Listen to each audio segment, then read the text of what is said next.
कतार एडॉप्ट्स यूपीआई, ये आज का टॉपिक है जो हम लोग थोड़ा डिस्कस करेंगे इसके बारे में।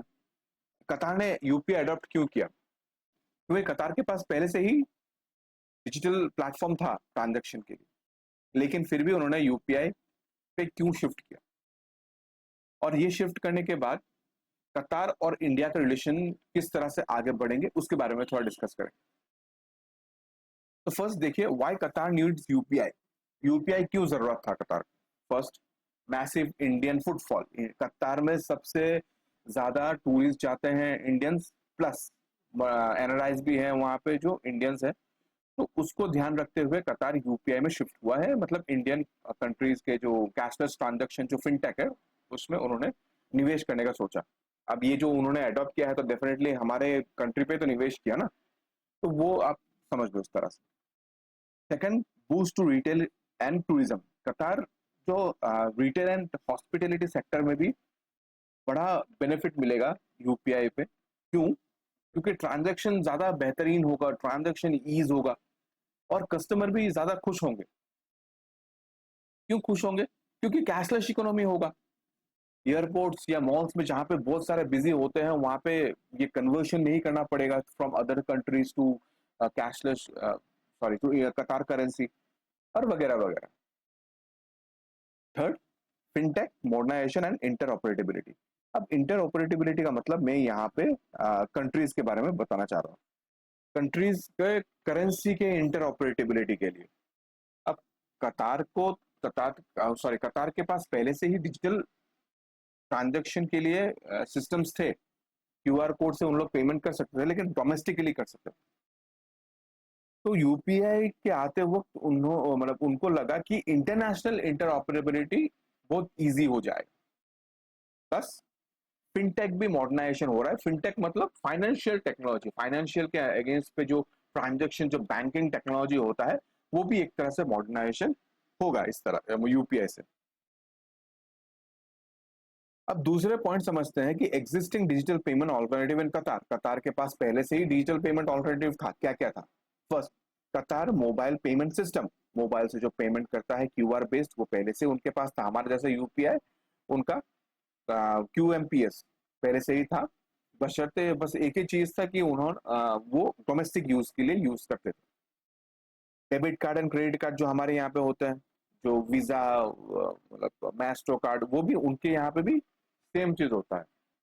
ठीक है, ये उनके पास एक डिजिटल पेमेंट का ऑल्टरनेटिव था। Third, mobile banking apps. चलिए, वो सेम चीज, मोबाइल बैंकिंग की तरफ से भी आप ट्रांजेक्शन कर सकते थे, लेकिन वही चीज लोकल ट्रांजेक्शन होता था। अदर कंट्रीज में ट्रांजेक्शन नहीं कर पाते थे। अदर कंट्रीज में ट्रांजेक्शन के लिए ये कार्ड नेटवर्क था, लेकिन कार्ड नेटवर्क क्या होता है उनका, कार्ड नेटवर्क में क्या होता था, उनका ट्रांजेक्शन फीस बहुत हाई होता था। करेंसी कन्वर्शन चेंजेस भी या रेट्स भी बहुत हाई होते थे, प्लस स्लोअर सेटलमेंट टाइम। ये तीनों के लिए वो प्रैक्टिकल नहीं था। कतार सोचा था कि अगर डेफिनेटली आपको अगर सस्ता में कोई चीज मिले, आप इतने हेवी में क्यों जाओगे, उतने उतने हाई प्राइस में क्यों जाओगे। यहाँ पे समझते हैं कि ऑल्टरनेटिव उनके पास तो था, लेकिन फिर भी उन्होंने यूपीआई क्यों चूज किया? First, cross border interoperability. NPCI जो इंटरनेशनल है, उनका ये सिस्टम है, मतलब उन्होंने अपने यूपीआई पे ये सिस्टम कर चुका है कि कंट्रीज इंटर ऑपरेटेबिलिटी इस यूपीआई से कर सकते हैं। तो उसको ध्यान रखते हुए भी कतार ने यूपीआई को चूज किया। Second, low cost infrastructure. Definitely, मतलब अगर इंडिया में है तो लो कॉस्ट होना पड़ेगा, क्योंकि मेंटेनेंस भी यहाँ पे है। और यूपीआई लो कॉस्ट इंफ्रास्ट्रक्चर है, मतलब उसमें चलता है। बशर्ते उनका लो कॉस्ट है, लेकिन highly secured as well as simplicity.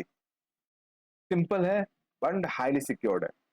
And fourth number, strategic partnership. Qatar और इंडिया के बीच में अगर सोचिए कतार यूपीआई चूज करता है, तो स्ट्रेटेजिक पार्टनरशिप इंडिया में और भी थोड़ा, मतलब क्या बोलते हैं उसको, गहरा जाता है। रिलेशंस और भी थोड़ा आगे बढ़ते हैं। अब यूपीआई लेने के बाद इंडिया और कतार के रिलेशंस किस तरह होंगे, कैसे होंगे? फर्स्ट, ये जो यूपीआई हमने कतार को दिया है, ये ग्लोबल इन्फ्लुएंस भी होता है। ग्लोबली दिखेगा कि यूपीआई किस तरह काम कर रहा है। इतने सस्ते में, इतना सिंपल स्ट्रक्चर में, इतना सिक्योर्ड वे में ये चीज दे रहा है, तो ये एक हमारे लिए सक्सेस है, ये एक फिनटेक सक्सेस है इंडिया के लिए। कि ग्लोबल मतलब स्टेज में हमारे यूपीआई को एक नाम मिल रहा है, एक पहचान मिल रहा है।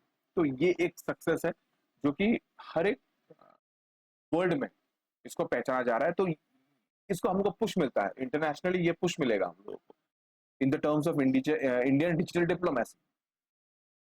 सेकंड आ गया इकोनॉमिक एंड ट्रेड कनेक्टिविटी।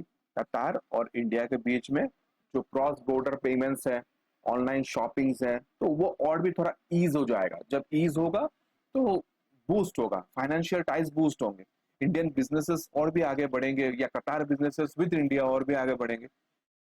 ये हिसाब से और भी गहरा जाएगा, मतलब वो दोनों के बीच में जो बिजनेस ट्रांजेक्शन है या और भी फाइनेंशियल ट्रांजेक्शन है वो और भी ज्यादा होंगे। ये मैंने एक लिस्ट बनाया था कि यूपीआई अपने इंटरनेशनल कम्युनिटी में या होल ओवर ग्लोब में या होल ओवर वर्ल्ड में कहाँ कहाँ अपना सर्विस प्रोवाइड कर रहा है और कौन सा एरिया पे कर रहा है। जैसे कि मैं ये आपको स्क्रीन आप पॉज करके देख लेना, लेकिन फिलहाल मैं एक बता रहा हूँ। जैसे भूटान में वो टूरिज्म एंड रिटेल में है, फ्रांस में पीओएस सिस्टम्स में है, वगैरह वगैरह। यहाँ पे आप देख सकते हो कतार में न्यूली एक्टिव हुआ है जो कि टूरिज्म, रिटेल और एनआरआई यूज के लिए किया जाएगा। चलिए, तो आज आप लोगों ने डेफिनेटली यूपीआई यूज किया होगा अगर आप ये कंट्रीज में गए हो। तो कमेंट में जरूर बताइएगा कि आपने अगर यूपीआई यूज किया है मतलब फॉरेन में, आउट ऑफ इंडिया अगर आपने यूज किया है, तो आपको वहां का एक्सपीरियंस कैसा लगा। और अगर आपने यूज नहीं किया है तो मुझे ये भी कमेंट कीजिए कि ऐसा अगर होगा तो मेरे इंडिया के फ्यूचर के लिए कैसा होगा, किस तरह से होगा। आपका सुझाव कमेंट में जरूर लिखिएगा। आपका सुझाव का या आपका जो आंसर्स है, आंसर्स का मुझे इंतजार रहेगा। फिलहाल वीडियो को यहाँ रखते हैं। अगर वीडियो इन्फॉर्मेटिव लगा तो मेरे चैनल को सब्सक्राइब कीजिएगा, नोटिफाई बेल बटन दबा दीजिएगा कि नए नए जो वीडियोस आएंगे वो आपको मिलते रहें। कंसिडर कीजिएगा मेरे चैनल को सब्सक्राइब करने के लिए। नए नए इन्फॉर्मेटिव वीडियोस में लाता रहूंगा। आज के लिए फिर यहाँ रखता हूँ। Thank you.